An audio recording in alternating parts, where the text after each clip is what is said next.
Salut les gars, bienvenue sur ma chaîne POPT+, la chaîne qui transforme les pessimistes en optimistes. Sur cette chaîne, je parle de thématiques, je parle de la développement de la vie aux États-Unis. Si tu es nouveau sur cette chaîne, je te demande de faire les 3 premiers pas, de liker, de partager, de t'abonner à la chaîne. Surtout, n'oublie pas d'activer ici la barre de notification pour recevoir les prochaines vidéos. Encore bienvenue dans cette nouvelle vidéo. Aujourd'hui, nous allons parler ici de la développement, mais on va beaucoup plus se focaliser sur les interviews. Comme j'ai déjà entamé ici ces vidéos parlant ici des questions fréquentes qui reviennent lors des interviews, aujourd'hui nous allons continuer ici dans ce même contexte. Aujourd'hui on va continuer avec ces questions fréquentes parce que vous savez déjà que les interviews à la Développement 2021 sont en cours. Donc ça va permettre ici à ces personnes qui ont un programme ici d'interview à se préparer parce que comme je l'ai dit dans l'une de mes dernières vidéos où j'ai parlé ici de mon récit, je vous ai dit que j'ai passé mon récit, mon interview à moins d'1 minute 30 secondes. Si je l'ai fait, vous pouvez le faire. Ça a été rapide, c'est parce que tout simplement, je me suis préparé à la base. J'ai préparé mon interview, je me suis focalisé ici sur les questions fréquentes qui reviennent. Donc, quand le consulat ici me posait des questions, c'était des questions que j'avais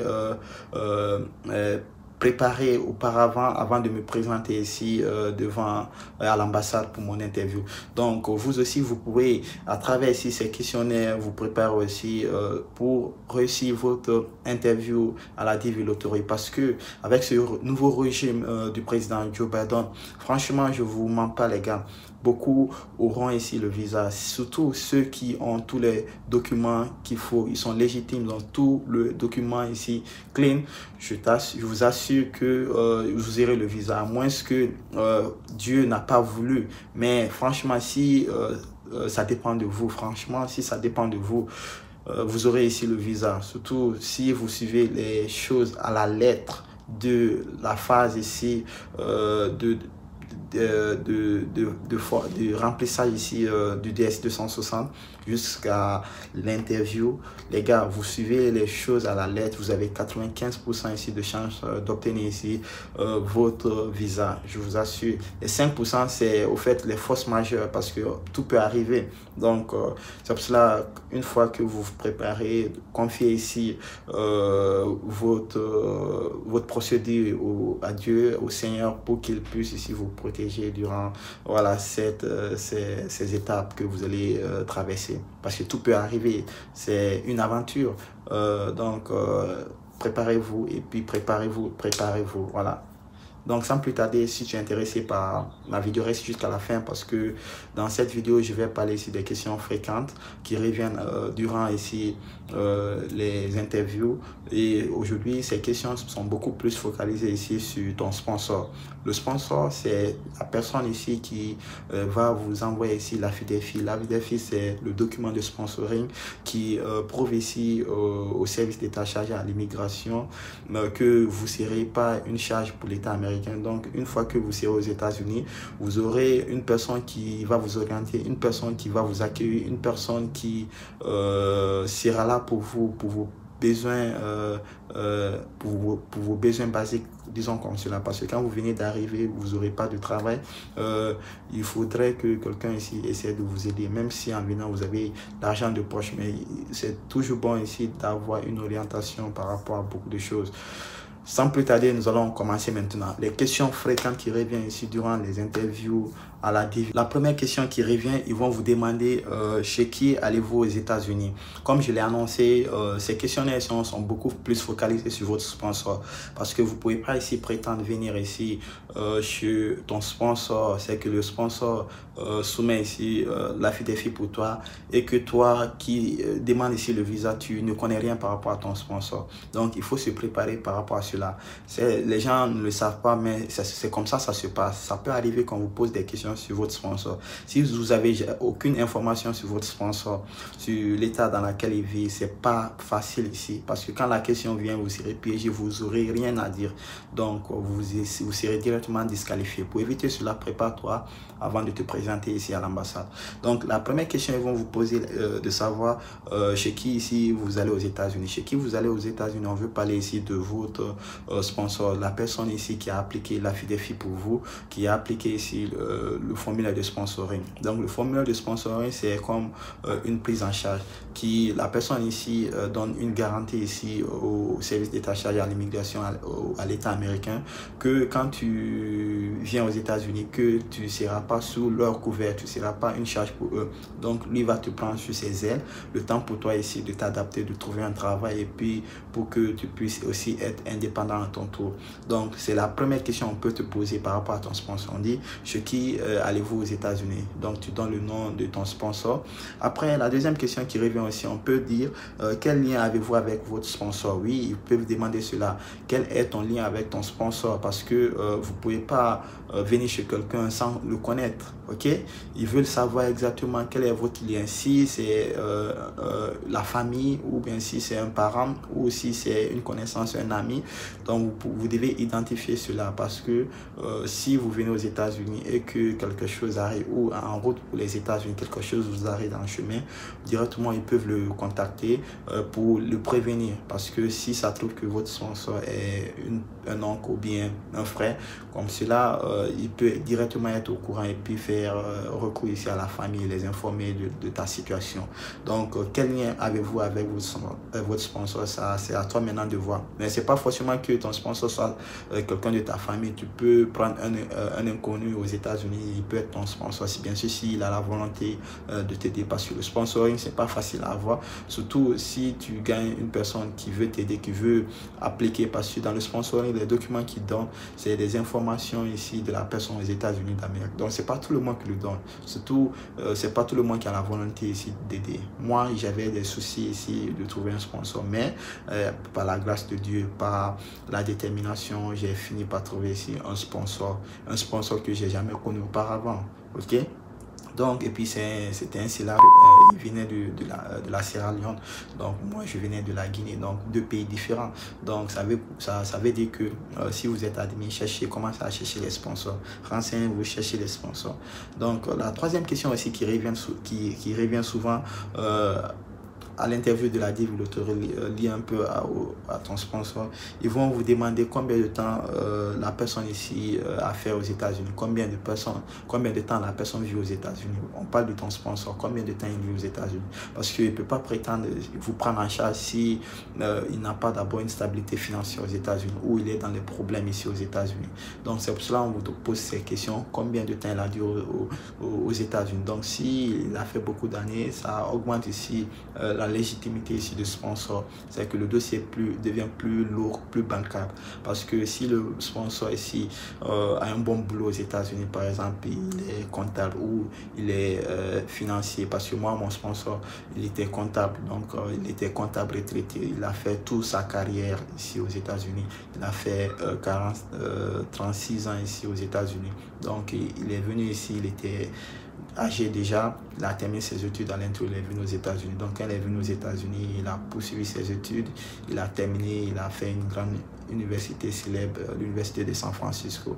Il a fini, il a travaillé au compte ici de Bank of America. Mon dossier de sponsor était bancable, donc c'est pour cela, peut-être ça a été l'une des raisons par laquelle que mon interview n'a pas duré. Ok, parce que dans le sponsor aussi, j'ai dit que c'est un oncle. C'est un oncle, malgré que je ne l'ai jamais connu, mais c'est vraiment un nom. Donc je me suis préparé ici dans ce sens. Donc ça c'est la troisième question qui revient. Maintenant la quatrième question qui revient aussi durant les interviews de demande de visa, on peut vous demander qu'est-ce qu'il fait aux États-Unis, qu'est-ce que votre sponsor fait aux États-Unis. J'ai anticipé un peu, voilà, si on dit ce qu'il fait, on veut parler ici de son travail, le métier, comme moi je l'ai signalé déjà. Mon sponsor, il était comptable, donc dans une banque reconnue ici, les Bank of America, donc c'est là-bas il travaille, donc il est comptable. Donc ça m'a permis ici d'avoir ici peut-être le visa rapidement, je sais pas, peut-être ils ont jugé que mon dossier était bancable, était lourd, donc ils m'ont vite facilement ici donné les questions, et l'interview aussi ça n'a pas duré comme cela. Donc ils vont vous poser la question là, ils peuvent vous poser, je veux dire, la question là, on dit qu'est-ce qu'il fait aux États-Unis. S'il travaille, vous dites le travail qu'il fait, voilà, vous pouvez être même vous renseigner par rapport à cela. Donc, la cinquième question qui revient, on dit comment est-il parti aux États-Unis? Ouais, comment est-il venu aux États-Unis? On peut vous demander cela. Parce qu'ils veulent tout savoir sur votre sponsor. Parce que c'est vrai que le DS, le formulaire de sponsoring, ici, il y a toutes ces informations qu'ils ont besoin, mais surtout, c'est ces informations du côté fiscal. Parce que ici, avec la fiscalité, les taxes, ils ne blaguent pas surtout avec ça. Ils veulent savoir est-ce que ton sponsor ici paye ici l'impôt. Est-ce que ton sponsor a une maison à son compte, a acheté une maison aux États-Unis? Est-ce que ton sponsor a un compte bancaire? Est-ce que ton sponsor paie ses factures? Parce qu'ils vont regarder tout cela pour regarder son background. Si son background ici, on voit qu'il n'a jamais eu de problème ici aux États-Unis d'Amérique, facilement vous pouvez envoyer ça. Et en parenthèse, je vais vous donner cette conseil. Surtout si vous venez aux États-Unis d'Amérique pour vivre, pour poursuivre votre rêve. Encore pour poursuivre votre rêve. Évitez ici les petits soucis, parce que quand vous avez des problèmes avec la justice, mais dans l'avenir, si vous voulez envoyer quelqu'un, ça peut vous freiner. Donc soyez très loin ici des soucis, des problèmes. Ok, donc ça c'était la cinquième question que on peut vous poser ici aux États-Unis. On dit comment est-il parti aux États-Unis, comment il est venu. Ici c'est à travers, parce que comme je l'ai dit, il y a plusieurs canaux d'immigration aux États-Unis. Tu peux immigrer en tant qu'étudiant international, tu fais une demande de visa F1, ça c'est pour les étudiants, mais tu n'es pas habilité ici à travailler aux États-Unis. Je vais parler dans une autre vidéo du travail aux États-Unis, certainement dans quelques jours. Donc on peut aussi vous demander, ça serait maintenant dans la sixième question, est-ce que la personne est mariée? Oui, ils vont vous demander est-ce que la personne est mariée, pour connaître exactement si il a des enfants ou pas. Donc on veut connaître tout cela, se trouve ici dans la fiche que la personne va soumettre pour vous. Mais ils veulent savoir si toi-même tu connais ton sponsor. Donc est-ce qu'il est marié? S'il est marié, tu dis oui, il est marié. S'il n'est pas marié, tu dis non, il n'est pas marié, il est célibataire. Donc ça c'est la sixième question. La septième question, on peut demander combien d'enfants il vit.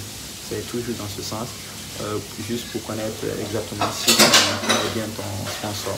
Donc si tu connais bien ton sponsor, il n'y aura pas de problème. Si tu ne connais pas ton sponsor, pose-lui des questions, demande-lui par rapport à ces questions. Donc juste en causer, histoire d'apprendre à le connaître, et puis tu poses toutes ces questions, et puis en même temps tu fais des notes. Tu prends des notes.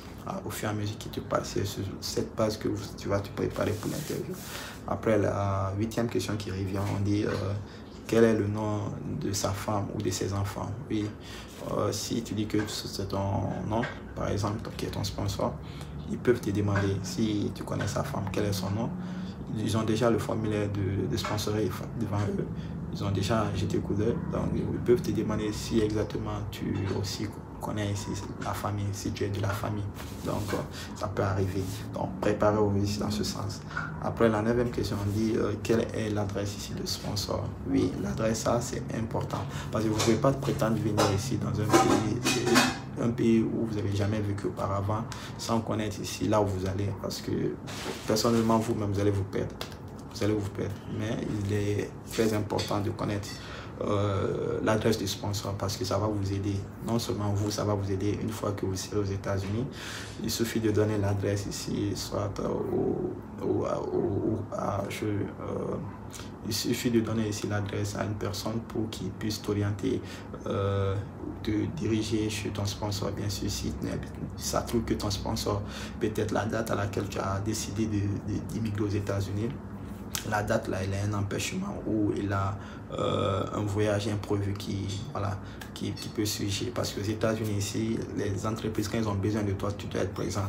Tu dois être présent ici pour les entreprises. Donc, ça peut arriver. Donc, si c'est le cas, mais si tu as l'adresse de ton sponsor, tu ne vas pas te perdre, parce qu'il suffit de montrer l'adresse à une personne. Il va déplacer un Uber pour toi. Ici, les taxis, on appelle Uber, ou ils ont autre alternative aussi. Tu prends ça et puis la personne ici te dirige directement chez toi jusqu'à la domicile de l'intéressé. Tu as le numéro de l'appartement, tu viens, tu tapes à la porte et puis tu te présentes si sa femme est là-bas ou ses enfants, et puis tu es la bienvenue. Donc ça aussi, il faut connaître ici l'adresse ici du sponsor. Ils vont vous demander à l'ambassade, parce que vous allez mettre ça dans votre DS, ils vont vous demander ici à l'ambassade aussi. Ok, donc il est très important de connaître cela par cœur. Pas de connaître sur le papier, mais de connaître par cœur. Ok, de connaître par cœur. Moi, quand je venais, j'ai maîtrisé déjà l'adresse ici du sponsor. Malgré que j'ai jamais vécu, je suis allé même jusqu'à aller sur Google. J'ai vu l'image ici, parce que la géolocalisation, tu as la possibilité si tu connais l'adresse d'une personne, de regarder ici un peu dans la ville où il vit. Ok, sur Google, les images un peu, au moins quand tu viens dans la ville, tu peux directement reconnaître ici l'endroit, parce que tu as déjà vu sur Internet. Ça, c'est la capacité, la force ici de Internet. Donc, c'était les 10 questions qui reviennent souvent liées ici au sponsor que j'ai partagé dans cette vidéo. Si tu as aimé, like, partage au maximum. Je vais donner ici, je vais revenir un peu vite sur le briefing ici de ces questions que j'ai abordées. Donc, pour que ceux qui viennent ici de me rattraper puissent comprendre de quoi on parlait. Donc, la première question, comme je le disais, ils vont vous parler ici de chez qui vous venez exactement aux États-Unis. Ça, c'est votre sponsor. Si vous venez chez votre sponsor, vous dites je viens chez mon sponsor. Ok, donc la deuxième question, ils vont vous demander, on dit quel est le lien avec ton sponsor. Si on vous demande le lien, si c'est une personne de la famille, tu dis c'est une personne de la famille. Si c'est un inconnu, tu cherches à l'attribuer un ami ou bien un frère. Ok, donc si c'est une personne de la famille, c'est ça. Au fait, le dossier est plus cool, quoi, parce que on considère que c'est la famille, vous connaissez déjà. Mais ne mentez pas surtout, parce que si vous mentez, ils vont vous poser des questions, parce que ça va susciter autre question. Si ça suscite autre question, et puis on pose une question où vous êtes coincé, c'est grave, vous échouez directement votre interview. Donc la deuxième question, ils vont vous demander le lien avec ton sponsor. Tu donnes le lien, si c'est un oncle, si c'est un frère, si c'est un ami, tu donnes. Après la troisième question, ils vont vous donner combien de temps il a duré aux États-Unis. Oui, pour connaître exactement s'il est légitime et si à appliquer pour toi, si son dossier est vraiment lourd, est-ce que exactement quand toi tu viens, pourquoi te prendre en charge. Donc combien de temps il a vécu aux États-Unis, si c'est 6 ans, 7 ans. Moi, mon sponsor a fait 37 ans, donc c'était bon pour moi. Donc la quatrième question, ils vont vous demander, on dit qu'est-ce qu'il fait aux États-Unis, le travail qu'il fait aux États-Unis, s'il travaille, mettez il travaille. Parce qu'une personne qui ne travaille pas n'est pas légitime à faire à appliquer ici pour vous, parce qu'il ne gagne pas un sou. Donc il y a un montant minimum pour pouvoir sponsoriser quelqu'un. Certainement, on va parler de cela dans une autre vidéo. Après la cinquième question, on dit on dit comment la personne est venue ici aux États-Unis. Par le canal, elle est venue aux États-Unis, tu donnes. Moi, mon oncle, il est venu, mon sponsor qui est mon oncle, il est venu ici à travers le scholarship ici, une bourse d'études. Donc il est venu en tant qu'étudiant international. À l'époque, l'immigration n'était pas serrée comme ça comme maintenant, mais à l'époque ici, il a eu l'opportunité de pouvoir appliquer ici pour une résidence. Aujourd'hui, il a la nationalité. Donc la sixième question, on peut demander aussi, on dit est-ce que la personne est mariée, tu vois. On peut demander que comment si la personne est mariée. Donc s'il est marié, répondez juste oui. S'il n'est pas marié, non. Si tu dis que c'est un oncle, s'il est marié, on peut te demander sur la septième question combien d'enfants a-t-il, parce qu'on considère s'il est marié, c'est la famille, donc vous connaissez déjà. Donc ils vont vous demander, ils vont vous poser cette question, combien d'enfants a-t-il, parce que dans le sponsor il va mettre cela, il va mettre ces informations. Donc c'est pour vérifier si exactement vous êtes de la famille, est-ce que ce que tu dis c'est vraiment vrai. Donc la huitième question, on dit quel est le nom de sa femme. Si c'est la famille, comme je l'ai dit, ils vont regarder, toujours vérifier si tu connais le nom de sa femme ou de ses enfants. Si tu connais, tu donnes. Si tu connais pas, échange avec ton sponsor, demande-lui ici dans les causeries le nom de ta femme, de sa famille et des enfants. Quand tu gagnes le sponsor, embête-le chaque fois, envoie les messages les samedis, les week-ends, surtout les dimanches, parce que c'est les jours où on se repose, ou les samedis, tu lui poses des questions par rapport à sa disponibilité en un mot. Donc la neuvième question, on dit quelle est son adresse. L'adresse ici c'est important, ok. L'adresse c'est important. L'adresse, il faut retenir l'adresse là où vous allez, ok. L'adresse c'est important aux États-Unis, non seulement pour vous mais aussi pour l'interview, parce que si vous ne connaissez pas là où vous allez, c'est difficile. Le consulat ici ne peut pas vous donner ici le visa sans avoir la certitude que là où vous allez, vous connaissez vraiment ici l'endroit. J'avais omis ici la 10e question, je me suis limité à la 9e question. Donc dans ce résumé, je vais parler de la 10e question. La 10e question, on dit: où allez-vous aux États-Unis? Oui, où vous allez? Parce que quand vous venez aux États-Unis d'Amérique, vous avez beaucoup de possibilités. Certes, votre sponsor vit en Californie, mais vous voulez vivre à New York, vous avez cette possibilité de vivre à New York. Oui, vous avez cette possibilité de vivre à New York. Mais quand on demande où vous allez, de préférence, moi je vous conseillerais de choisir là où votre sponsor vit, parce que une fois que vous venez chez votre sponsor, vous pouvez avoir à travers l'adresse du sponsor tous vos documents légaux, ok, votre green card, votre ID, votre social security number, votre driver license. Maintenant, après cela, si vous avez un petit capital, vous pouvez maintenant changer de ville, changer d'état, changer de ville. C'est à vous maintenant de voir où vous voulez vraiment vivre, parce que si vous venez ici le système aux États-Unis, quand tu commences à travailler, tu peux être indépendant. C'est pas comme en Afrique qui est sous couvert des parents. Ici, tu commences à travailler, tu sais que tu peux te prendre en charge, tu peux prendre une maison et puis tu payes ici tes billes, tes charges liées à la consommation, à la maison, tout cela. Donc, tu as cette possibilité. Donc, quand on dit où vous allez aux États-Unis, dans l'état à laquelle votre sponsor vit, choisissez là-bas.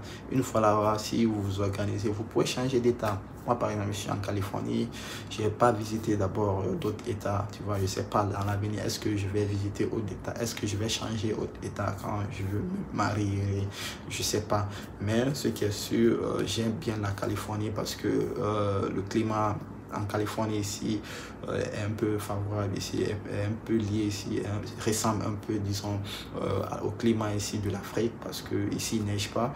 Mais si tu n'aimes pas la fraîcheur, je te conseillerais de venir en Californie. C'est pas pour faire la promotion de l'État, mais c'est l'État le plus cool. Et en matière économique, en matière d'entreprise, les grandes firmes internationales ici sont en Californie, leurs sièges sont en Californie. Tu vois Microsoft, tu vois Amazon, tu vois Nollywood, ils sont tous ici en Californie. Donc en matière économique, la Californie c'est le best des best. Donc si vous voulez avoir un bon boulot ici, bien rémunéré, avec un taux horaire à 18 $ ou 15 $, parce que ici la moyenne c'est 15 $. Donc vous devez venir ici en Californie. La Californie, ça ouvre ici beaucoup de portes pour vous. C'est vrai que la vie est chère, mais tout dépend de vous, parce que plus le salaire est énorme, mais aussi plus ici la vie est chère. Donc c'est comme cela. C'est comme cela, ça se passe, c'est un peu le système.